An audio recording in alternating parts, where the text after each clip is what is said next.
ನಮಸ್ಕಾರ ಸ್ನೇಹಿತರೆ, ನಾನು ಹನುಮಂತ್ ಮಾಗಿ. ನಿಮಗೆಲ್ಲರಿಗೂ ಕೂಡ ಗೊತ್ತಿರೋ ಹಾಗೆ ನಿನ್ನೆ JDSನವರು, ಇವತ್ತು BJPಯವರು ಧರ್ಮಸ್ಥಳಕ್ಕೆ ಬಂದಿರತಕ್ಕಂಥದ್ದು. ಧರ್ಮಸ್ಥಳ ಚಲೋ ಎಂಬ ಒಂದು ಕಾರ್ಯಕ್ರಮವನ್ನು ಮಾಡಿರ್ತಕ್ಕಂಥದ್ದು. ಈ ಕಾರ್ಯಕ್ರಮದಲ್ಲಿ ಕೆಲವೊಂದಿಷ್ಟು ಇವರು ನೆಗೆಟಿವ್ ಆಗಿ ಅಂದ್ಕೊಂಡು ಬಂದಿದ್ರು, ಪಾಸಿಟಿವ್ ಆಗಿ ಅಂದ್ಕೊಂಡು ಬಂದಿದ್ರು ಗೊತ್ತಿಲ್ಲ.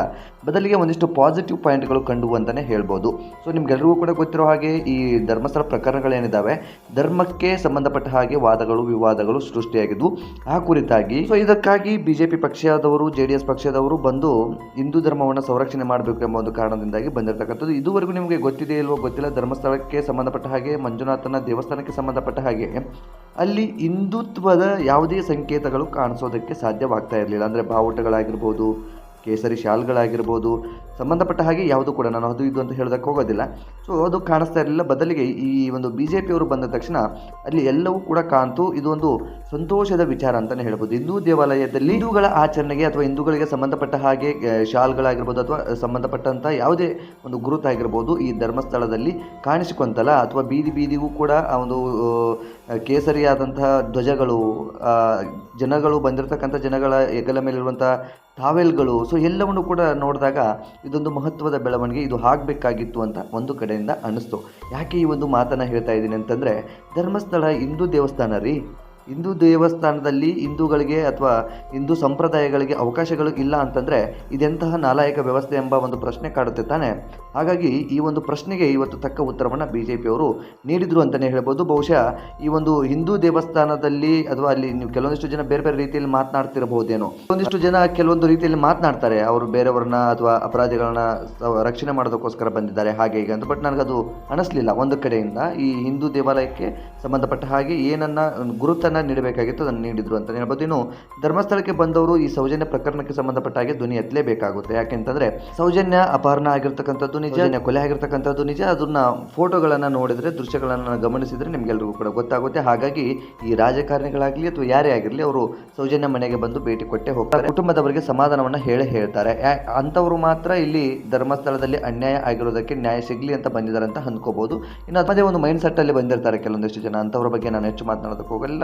ಬಟ್ ಇಲ್ಲಿ ಈಗ ಒಂದು BJPಯವರು ಬಂದ ತಕ್ಷಣ ಅಥವಾ BJPಯವರು ಈ ಒಂದು ಧರ್ಮಸ್ಥಳ ಚಲೋ ಅಂತ ಯಾತ್ರೆಯನ್ನು ಮಾಡೋದಕ್ಕೆ ಪ್ರಾರಂಭಿಸಿದಾಗ ಏನೋ ಒಂದು ಮಾಡ್ತಾ ಇದ್ದಾರಲ್ಲ, ಯಾಕೆ ಇದು ಬೇಕಿತ್ತಾ ಈ ಒಂದು ಪಕ್ಷಕ್ಕೆ ಅಂತ ಅನಿಸ್ತಾ ಇತ್ತು. ಆದರೆ ಅಲ್ಲಿ ಕೇಸರಿ ಶಾಲೆಗಳನ್ನು ಕಂಡು ಅದೇ ರೀತಿ ಸೌಜನ್ಯ ಮನೆಗೆ ಹೋದಂತಹ ಸಂದರ್ಭದಲ್ಲಿ ಸೌಜನ್ಯ ತಾಯಿಯ ನೋವಿನ ಮಾತನ್ನು ಕೂಡ ಆಲಿಸಿ ಅಲ್ಲೊಂದಿಷ್ಟು ಅವರಿಗೆ ಸಾಂತ್ವನವನ್ನು ಹೇಳುವಂಥ ಕೆಲಸ. ಈಗ ಅದನ್ನು ಬಿಟ್ಟರೆ ಬೇರೆ ಏನೂ ಕೂಡ ಮಾಡೋದಕ್ಕಾಗಲ್ಲ. ಯಾರ ಕೈಯಿಂದನೂ ಕೂಡ ಯಾವುದೇ ಒಂದು ರಾಜಕಾರಣಿ ಬರಲಿ ಅಥವಾ ಯಾರೇ ಬರಲಿ, ಈಗ ದೇವರು ಬಂದರೂ ಕೂಡ ಒಂದು ಸಾಂತ್ವನ ಹೇಳುವ ಮಟ್ಟಕ್ಕೆ ಇರುವಂಥದ್ದು. ಅದನ್ನು ಈಗಾಗಲೇ ತನಿಖೆ ಆಗಿರ್ತಕ್ಕಂಥದ್ದು ಗೊತ್ತಿದೆ ನಿಮಗೆ, ಎಲ್ಲವೂ ಹಳ್ಳ ಹಿಡಿದಿರ್ತಕ್ಕಂಥ ವಿಚಾರ ಗೊತ್ತಿದೆ.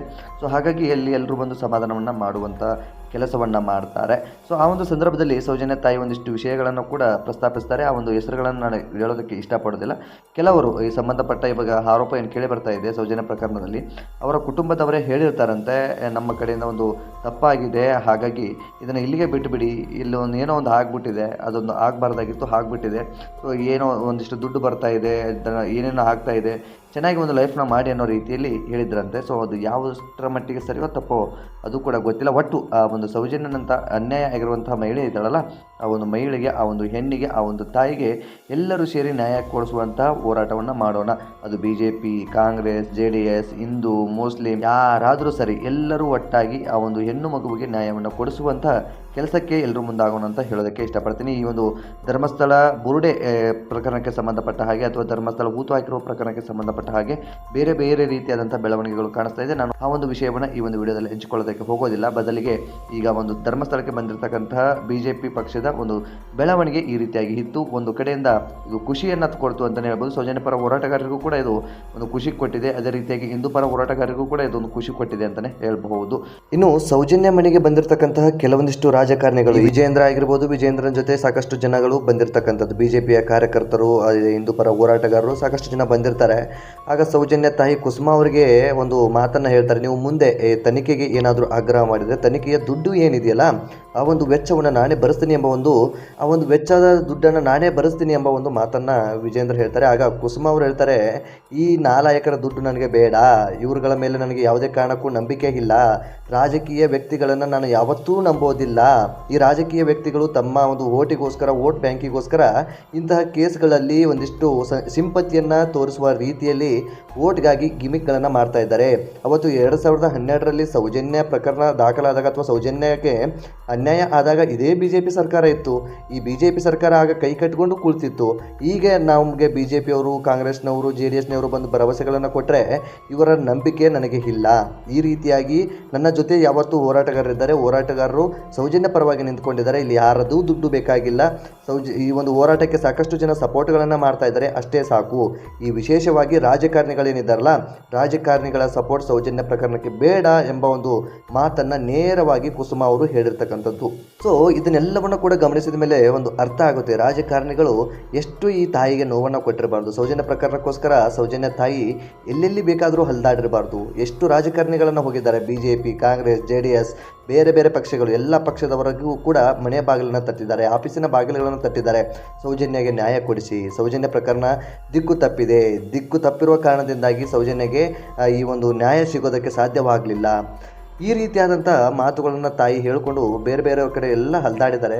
ಎಲ್ಲವೂ ಕೂಡ ನ್ಯಾಯ ಸಿಗದೇ ಇದ್ದಾಗ, ಸುಮ್ಮನೆ ಆದಾಗ ಈ ಹೋರಾಟಗಾರರು ಎಚ್ಚೆತ್ತುಕೊಂಡು ಹೋರಾಟವನ್ನು ನಡೆಸಿದ ಮೇಲೆ ಇವತ್ತು ಸೌಜನ್ಯ ಪ್ರಕರಣವೂ ಕೂಡ ಮುನ್ನೆಲೆಗೆ ಬರ್ತಾ ಇದೆ. SIT ತಂಡ ಕೂಡ ರಚನೆ ಆಗಿದೆ ಧರ್ಮಸ್ಥಳ ಪ್ರಕರಣಕ್ಕೆ ಸಂಬಂಧಪಟ್ಟ ಹಾಗೆ.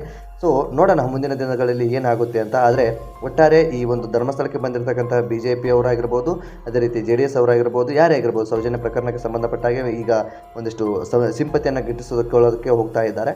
ಸೊ ಅದು ಎಷ್ಟರ ಮಟ್ಟಿಗೆ ಸರಿಯೋ ತಪ್ಪೋ ಗೊತ್ತಿಲ್ಲ. ನೋಡೋಣ ಮುಂದಿನ ದಿನಗಳಲ್ಲಿ ಏನಾಗುತ್ತೆ, ಬೆಳವಣಿಗೆ ಏನಾಗ್ಬೋದು, ಎಲ್ಲವನ್ನು ಕೂಡ ನೋಡ್ತಾ ಹೋಗೋಣ. ನಿಮ್ಗೇನು ಅನಿಸುತ್ತೆ ಈ ಒಂದು ಪ್ರಕರಣದ ಬಗ್ಗೆ ಕಾಮೆಂಟ್ ಬಾಕ್ಸಲ್ಲಿ ಮೆನ್ಷನ್ ಮಾಡಿ. ನೀವೇನಾದರೂ ಮೊದಲ ಸಲ ನಮ್ಮ ಚಾನಲ್ ನೋಡ್ತಿದ್ರೆ ಈ ಕೂಡಲೇ ಸಬ್ಸ್ಕ್ರೈಬ್ ಮಾಡಿ, ಗಂಟೆ ಬಟನ್ ಕೂಡ ಕ್ಲಿಕ್ ಮಾಡಿಕೊಳ್ಳಿ. ಮತ್ತೆ ಮುಂದಿನ ವಿಡಿಯೋದಲ್ಲಿ ಸಿಗೋಣ ಸ್ನೇಹಿತರೆ. ನಮಸ್ಕಾರ.